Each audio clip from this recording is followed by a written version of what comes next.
Let me say this very clearly. January 6th, 2026 might go down as the day Donald Trump's grip on power started collapsing in real time.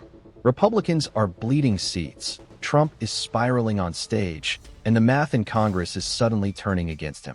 This is not normal politics. This is a slow-motion meltdown. And by the end of this video, you're going to understand why even Republicans are panicking right now. Alright, we have a lot of breaking news to get through, so buckle up. In what can only be described as a cruel cosmic coincidence, January 6th of 2026 has become an absolute disaster for the Republican Party, and especially for Donald Trump. First, the raw numbers. As of today, Republicans are clinging to power in the House with what is effectively a one-seat majority. And that's not spin, that's math. Overnight, California Republican Congressman Doug LaMalfa passed away at the age of 65. Let me say this clearly, that is genuinely tragic. No matter your politics, losing someone at 65 is heartbreaking, and my condolences go out to his family. But politically, this is seismic. That death alone tightens the House margin to 218 Republicans to 213 Democrats. That means Republicans can afford to lose exactly 2 votes, and that's it.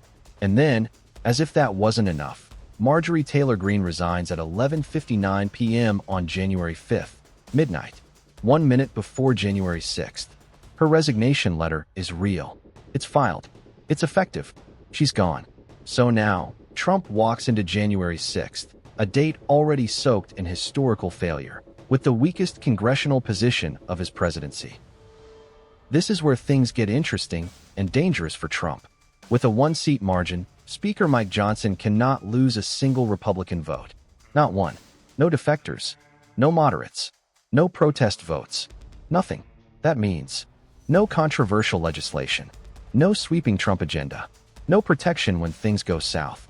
And let's be honest, things are already going south. The economy has not rebounded. Inflation remains stubborn. Wages aren't keeping up. And Trump is now openly pivoting to foreign distractions, regime change rhetoric, Venezuela chaos, Greenland nonsense, because he's losing control at home. That's textbook authoritarian behavior, by the way. When domestic legitimacy weakens, you manufacture external conflict. ICT. Now let's talk about Trump's appearance on stage on January 6th. 5 years after attempting to overturn an election. 5 years after his supporters stormed the Capitol. 5 years after one of the darkest days in modern American history. And what does he do? He takes the death of Congressman Doug LaMalfa, a real human tragedy, and immediately makes it about himself. Listen to what he said. With the loss of a great member, a great member, Congressman Doug LaMalfa, who passed away yesterday, as you probably have heard. And he was the leader of the Western Caucus, a fierce champion on California water issues. He was great on water. He wanted to release the water, he'd scream at him. And a true defender of American children. He was a defender of everybody. And our hearts go out to his wife, Jill, and his entire family. You know, he voted with me 100% of the time. And by the way, he wasn't a 3 o'clock in the morning person. Do you know what I mean by that? Where the speaker goes, "Sir, could you call up? Could you call?" I said, "What time is it, Speaker?" "Sir, it's 3 in the morning. Could you make a couple of calls?" "How many?" You heard that right. He voted with me 100% of the time. That's what Trump chose to highlight. Not the man's family. Not his service. Not his life. His loyalty to Trump. And then Trump spirals into one of those weird, rambling, late-night call anecdotes about calling people at 3 a.m. Like he's auditioning for a stand-up set instead of speaking as the President of the United States. This wasn't leadership. This was narcissism on full D.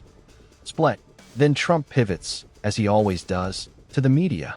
He claims 97% bad coverage, 93% bad coverage, and says, quote, "We've got to keep it that way." Let that sink in. He's not saying the press is unfair. He's saying the press has no credibility and must be neutralized. And what does he do next? He sues ABC, CBS, 60 Minutes, Paramount, The New York Times, The Washington Post. This is not accountability. This is intimidation. Authoritarians don't argue with journalists. They crush them. And then, this part honestly stunned me. Trump accidentally tells the truth. He admits that Maduro was removed, at least in part, because Maduro mocked him. Mocked his dance. I wish I were joking. This is the most immature president in U.S. history. Not a policy disagreement, a temperament fact. This is a man who cannot separate personal ego from global power. And that is dangerous. Now let's talk about the thing Trump fears the most: oversight. Here's the timeline. February, Republicans have a 1-vote margin. March, maybe briefly 2 votes. April, back to 1 vote. Special elections looming. If Democrats flip 1 seat, Trump becomes functionally powerless. No friendly committees. No shield from subpoenas. No protection for cabinet members. No immunity theater. That's why Trump is panicking.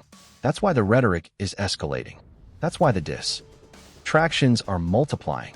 Now let's read what you are saying, because these comments are exploding. This is the most dangerous term since Hitler. That's extreme language, but it reflects fear. Real fear. Why did we even learn about checks and balances? This one hits hard. Because people feel betrayed by institutions that refuse to act. Just impeach him already. That sentiment is everywhere right now. Nobody in Trump's regime is innocent. Whether you agree or not, that tells you how broken trust has become. Hopefully Democrats take the House before midterms. That's the strategic reality many are now betting on. And look, I want to hear from all of you. If you agree, smash the like button. If you disagree, argue it. H me in the comments. Just engage. Here's what comes next. More investigations. More instability. More Trump outbursts. More authoritarian rhetoric. But also, more resistance. They underestimated one thing. Independent media. Engaged voters. People who didn't give up after 2020. People who still believe democracy is worth fighting for. Subscribe to Breaking Supporters if you're one of them. Because this fight is not over. History will not remember Donald Trump as a strongman. It will remember him as a fragile ego who tried to bully democracy and failed. Drop a like, subscribe, share this video, and in the next episode, we're breaking down the special elections that could flip Congress entirely. I'll see you there.